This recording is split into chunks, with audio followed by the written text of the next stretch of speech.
আসসালামু আলাইকুম ওয়া আশা করি তোমরা সবাই ভালো আছো। লাপিবান জাফরি টিচের নতুন একটি ক্লাসে তোমাদের স্বাগতম।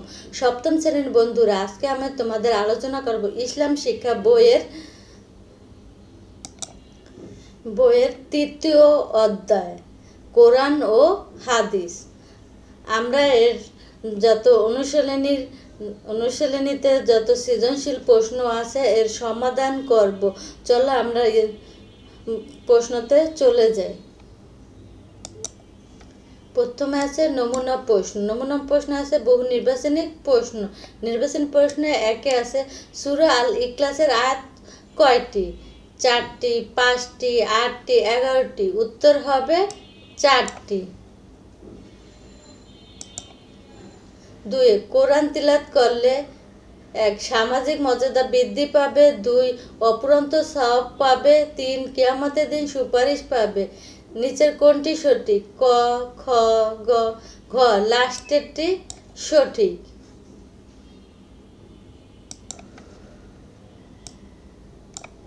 এটা হবে সঠিক।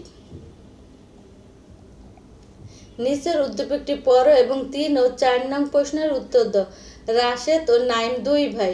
রাশেদ কোরআন মাজিদের সালাতের সূচক আয়াত পেল, কিভাবে তা আদায় করবে তা নিয়ে চিন্তায় পড়ে যায়। তাদের মসজিদে ইমাম সাহেব তাকে রাসূল সাল্লাল্লাহু সালাত আদায়ের নীতি অনুসরণের পরামর্শ দেন। নাইম কোরআন পড়তে পারে, কিন্তু সে কোরআন তিলাওয়াত করতে গিয়ে কোরআনের আয়াতের ওয়াকফ এবং চিহ্ন যেভাবে আছে সেখানে না থেমে মিলিয়ে পড়ে যায়। 3 নম্বরে ইমাম সাহেব ইসলামী জীবন ব্যবস্থা কোন উৎস দিকে ইঙ্গিত করেছেন? কোরআন, হাদিস, ইজমা, কিয়াস। উত্তর হবে হাদিস। 4 নাইমের তেলাওয়াতে কোরআন মাজিদ পড়ার যে নিয়ম লঙ্ঘিত হয়েছে তার ফলে নামাজ শুদ্ধ হবে না আল্লাহর আদেশ অমান্য হবে না সামাজিক নিয়মের ব্যাহত হবে। উত্তর হবে ক, 1 আর হলো 2। 1 আর 2। এরপর আছে সৃজনশীল প্রশ্ন। চলো আমরা আগে সৃজনশীলটি পড়ি। সাবিহা কোরআন তেলাওয়াত করার সময় যে সকল হরফের উপর খাড়া জবর, নিচে খাড়া জের এবং উপরে উল্টো পেশ রয়েছে সে সকল হরফকে এক আলিফ পরিমাণ দীর্ঘ করে পড়েনি। তার পিতা জনাব আসাদ হোটেল সম্পদের মালিক। তিনি প্রতি বছর ব্যাংকে হাজার হাজার কোটি টাকা জমা করে বড় বড় ধনীদের সাথে সম্পদের প্রতিযোগিতায় লিপ্ত হন। এই সন্তানকে সঠিকভাবে কোরআন শিক্ষার ব্যাপারে তিনি অনেকটাই উদাসীন। চলো আমরা এই সৃজনশীলের যে প্রশ্নগুলো আছে এই প্রশ্নগুলো উত্তরগুলো জেনে আসি। 1 নম্বর কতে আছে মাদ্দে ফারাই কাকে বলে? উত্তর মাদ্দে হরফের পর হামজা ও বা তাসদিদ থাকলে তাকে মাদ্দে ফারাদি মদ বলে। খ কোরআন তিলাওয়াতের সময় ওয়াকফ করার প্রয়োজন কেন? ব্যাখ্যা করো।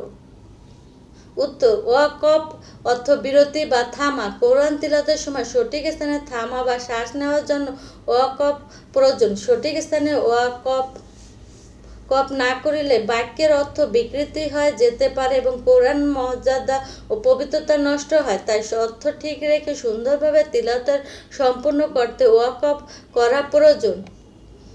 ক সাবিহার কোরআন তিলাওয়াতে কোন বিষয়টি লঙ্ঘিত হয়েছিল এবং ব্যাখ্যা করো। উত্তর সাবিহা কোরআন তিলাওয়াতে তাসবিদে মাদ্দে আসলি বা মদ বা দীর্ঘ করে পড়ার নিয়ম লঙ্ঘিত হয়েছিল। কোরআন মাজিদ শুদ্ধভাবে পড়ার জন্য তাসবিদ জানা আবশ্যক। তাসবিদের নিয়ম অনুযায়ী অক্ষরের স্তরে দীর্ঘ করে বা টেনে পড়াকে মদ বলা হয়। যখন কোনো হরফের ওপর খাড়া জবর, নিচে খাড়া জের এবং উপরে উল্টো পেশ থাকে তখন সেটিকে মাদ্দে আসলি বা আসলে মদ বলে। এ ধরনের হরফগুলোকে এক আলিফ পরিমাণ দীর্ঘ করে টেনে পড়তে হয়। উদ্দীপকে দেখা যায় সাবিহা কোরআন তেলাওয়াত করার সময় খাড়া জবর, খাড়া জের ও উল্টো পেশ যুক্ত হরফগুলো দীর্ঘ বা টেনে পড়েনি। সে সাধারণ হরফের মতো এগুলোকে টেনে না গিয়ে দ্রুত পড়ে গেছে।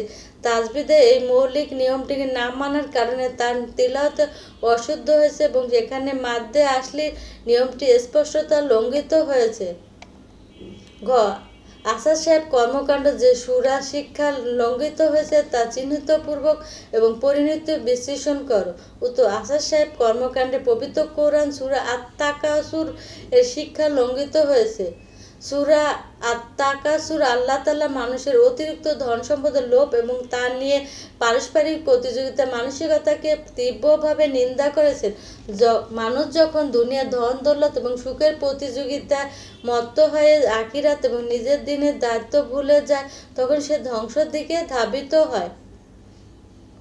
উদ্দীপকের জনাব আসাদ সাহেব অটেল সম্পদের মালিক হওয়া সত্ত্বেও আরও বেশি সম্পদের জন্য ধনীদের সাথে প্রতিযোগিতায় লিপ্ত রয়েছেন। এই মোহের কারণে তিনি তার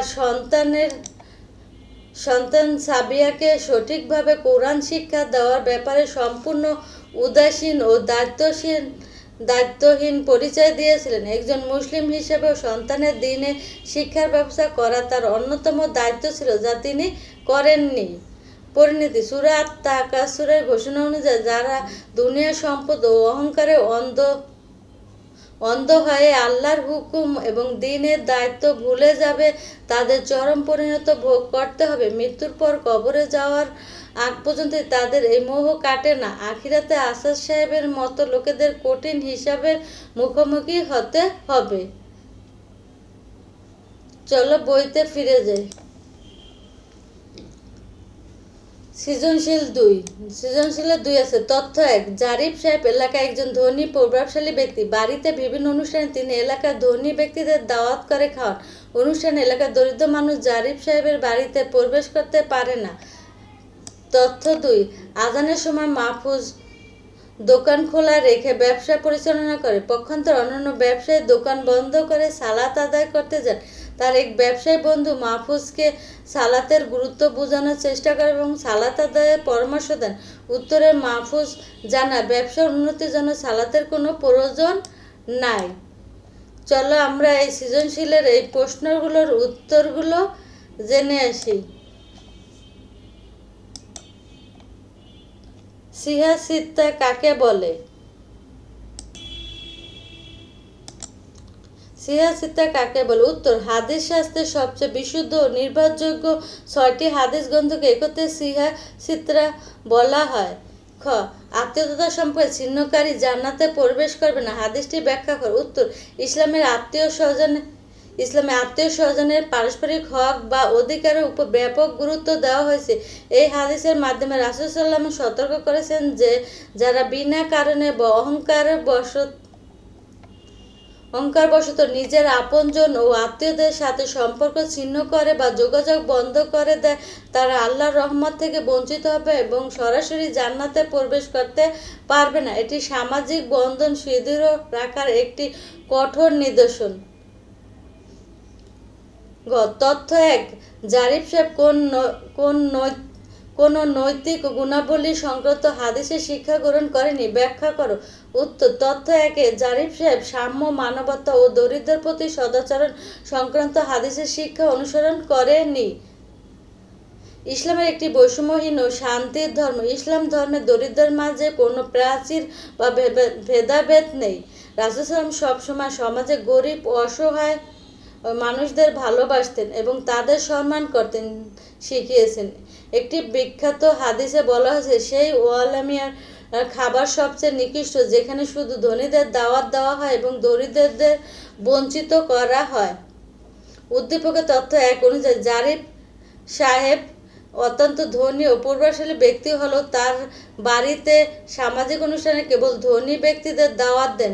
সমাজের দরিদ্র ও সাধারণ মানুষের তিনি তার বাড়িতে প্রবেশ করতে দেন না। তার এই অহংকারী আচরণ এবং গরিবদের ছোট করে দেখার মানসিকতা রাসূল সাল্লাল্লাহু আলাইহি ওয়াসাল্লামের সাম্য ও সামাজিক মর্যাদার শিক্ষার সম্পূর্ণ পরিপন্থী। এতে তিনি হাদিসের উদার ও নৈতিক শিক্ষা অনুসরণ করেননি। তথ্য 2, মাহফুজের কর্মকাণ্ডে যে সূরা শিক্ষা প্রতিফলিত হয়নি তা নিশ্চিতপূর্বক তার উচিতটি বিশ্লেষণ করো। উত্তর, তথ্য 2, মাহফুজের কর্মকাণ্ডের উক্তি সূরা আল-মাইন এবং সালাত আদায়ের প্রকৃতি উদ্দেশ্য সংক্রান্ত শিক্ষা প্রতিফলিত হয়নি। ইসলামের ইবাদত ও জীবিকা দুটোই গুরুত্ব আছে, তবে আল্লাহর হুকুম বা নামাজকে সব কিছুর উপরে স্থানে দেওয়া হয়েছে। সূরা আল মাইনে বলা হয়েছে, দুর্ভোগ সেই নামাজি জন্য যারা তাদের নামাজ সম্পর্কে উদাসীন এবং যারা লোক দেখানো ইবাদত করে প্রতি পূর্ণ বিশ্বাসের শিক্ষা দেয়। উদ্দীপকের তথ্য 2। দেখা যায় মাহফুজ নামক ব্যবসায়ী অন্যান্য ব্যবসায়ীদের মতো দোকান বন্ধ করে নামাজে না গিয়ে নিজের বৈশ্বিক লাভ ক্ষতিকে বড় করে দেখেছেন। অন্য একজন ব্যবসায়ী বন্ধু তাকে নামাজের পরামর্শ দিল। তিনি উক্তি করেন, ব্যবসার উন্নতির জন্য নামাজের কোনো প্রয়োজন নেই। উক্তিটি বিশ্লেষণ করে মাহফুজের এই উক্তিটি একজন মুমিনের বিশ্বাসের পরিপন্থী এবং চরম অবগতার সামিল। তিনি মনে করেছেন কেবল নিজের পরিশ্রম ব্যবসা উন্নতি হয়, অথচ সমস্ত রিজিক ও বরকতের মালিক স্বয়ং আল্লাহ তাআলা। নামাজকে অবহেলা করে এবং ব্যবসায় উসিলা দিয়ে সালাত ত্যাগ করার মাধ্যমে তিনি আল্লাহর অবাধ্য হয়েছেন। নামাজের প্রতি এই চরম উদাসীনতার কারণে তার কর্মকাণ্ড এবং ইসলামের প্রকৃতি শিক্ষার প্রতিফলন ঘটেনি। চলো আমরা বইতে ফিরে যাই। পরবর্তীতে আছে সংক্ষিপ্ত উত্তর এবং প্রশ্ন। চলো আমরা এই সংক্ষিপ্ত প্রশ্নগুলোর উত্তর জেনে আসি। 1 নম্বর, হযরত ওসমান রাদিয়াল্লাহু জামিউল কোরআন বলা হয় কেন? উত্তর, হযরত ওসমান রাদিয়াল্লাহু খিলাফতকালে সাম্রাজ্য বিভিন্ন স্তরে কোরআন পাঠের উচ্চারণের ভিন্নতা দেখা দেয়। মুসলিম উম্মার মধ্যে এই নিয়ে বড় ধরনের বিভেদ সৃষ্টির আশঙ্কা দেখা দিলে তিনি সাহাবীদের পরামর্শে পবিত্র কোরআনে একটি নির্দিষ্ট পরমাণু পাঠ বা কপি নির্ধারণ করেন। এরপর এর একাধিক অনুলিপি তৈরি করে সব প্রদেশে পাঠিয়ে দেন। এই মহান কাজের মাধ্যমে পুরো মুসলিম বিশ্বকে কোরআনের একটি একক নিয়মের অধীনে একত্রিত করার জন্য তাকে জামিউল কোরআন বলা হয়। 2, সূরা আল কারিহার শিক্ষা জানা জরুরি কেন? উত্তর, কিয়ামত ও আখিরাতের ভয়াবহতা সম্পর্কে সচেতন হওয়া এবং পরকালের জবাবদিহির মানসিকতা তৈরি করার জন্য সূরা আল কারিহার শিক্ষা জানা জরুরি। এই সূরা আমাদের শিক্ষা দেয় যে কিয়ামতের দিন মানুষের ভালো মন্দ কাজের আমলনামা পরিমাপ করা হবে। যার নেক কাজের পাল্লা ভারী হবে সে আল্লাহর কবরে চিরসুখে জান্নাত, আর যার পাপের পাল্লা ভারী হবে তার ঠিকানা হবে জাহান্নামের উত্তপ্ত আগুন। এই শিক্ষা মানুষকে দুনিয়াতে পাপ কাজ থেকে দূরে রেখে এবং সৎ পথে চলতে সাহায্য করে। সূরা আল-লাহবের শিক্ষা গুরুত্বপূর্ণ কেন? উত্তর, সূরা আল-লাহবের শিক্ষা গুরুত্বপূর্ণ হওয়ার কারণ এটি আমাদের অহংকারের সত্যের বিরোধিতা এবং ইসলামের শত্রুতামূলক আচরণের ভয়াবহ পরিণতি স্মরণ করিয়ে দেয়। এই সূরায় নবীজি সাল্লাল্লাহু আলাইহি ওয়াসাল্লামের আপন চাচা আবু লাহাব এবং তার স্ত্রীর কঠিন শাস্তির ঘোষণা দেওয়া হয়েছে। এর থেকে আমরা শিক্ষা পাই যে বংশমর্যাদা, ক্ষমতা বা ধন সম্পদ মানুষকে রক্ষা করতে পারে না যদি না তার মধ্যে ঈমান না থাকে। সত্যের বিরোধিতা করলে নবীজি আপন বংশের লোক হয়েও খোদাই লানত থেকে বাঁচা যায় না। 4, হাদিসে ইসলামের জীবন ব্যবস্থার দ্বিতীয় উৎস ব্যাখ্যা কর। উত্তর, ইসলাম জীবন ব্যবস্থার মূল ও প্রধান উৎস হলো আল কোরআন। কোরআনে অনেক আদেশ ও বিধান সংক্ষেপে দেওয়া হয়েছে। যেমন কোরআনে নামাজ কায়েম করার আদেশ আছে, কিন্তু নামাজ কিভাবে পড়তে হবে তার বিস্তারিত নিয়ম নেই। মহানবী হযরত মুহাম্মদ সাল্লাল্লাহু আলাইহি ওয়াসাল্লাম তার নিজের কথা, কাজ ও আচরণ হাদিসের মাধ্যমে কোরআনে এই সংক্ষিপ্ত বিধানগুলো বিস্তারিতভাবে আমাদের শিখিয়েছেন। তাই কোরআনকে বাস্তব জীবনে প্রয়োগ করতে হাদিসের সাহায্য নিতে হয় বলে হাদিসকে ইসলামের জীবন ব্যবস্থার দ্বিতীয় উৎস বলা হয়। 5, নেককার ও গুণবান কখনো আল্লাহ তাআলার ইবাদত ত্যাগ করে না। ব্যাখ্যা কর। উত্তর, যারা প্রকৃতির নেককার ও পুণ্যবান তারা আল্লাহ তাআলাকে মনে প্রাণে ভালোবাসেন এবং তার প্রতি গভীর কৃতজ্ঞতা পোষণ করেন। তারা জানেন যে মানুষের জীবন, স্বাস্থ্য, রিজিক ও সব নিয়ামত আল্লাহরই দেওয়া। তার সুখের সময় যেমন তারা আল্লাহর শুকরিয়া আদায় করেন, তেমনি বিপদেও ধৈর্য ধরে আল্লাহর ইবাদত করতে থাকেন। দুনিয়ার কোনো লোভ বা অলসতা তাদেরকে আল্লাহ স্মরণে বা ইবাদত থেকে দূরে সরাতে পারে না। চলো আমরা বইতে ফিরে যাই। শিক্ষার্থী বন্ধুরা, আজকের মতো এ পর্যন্তই। ভালো থেকো, সুস্থ থেকো। আল্লাহ হাফেজ।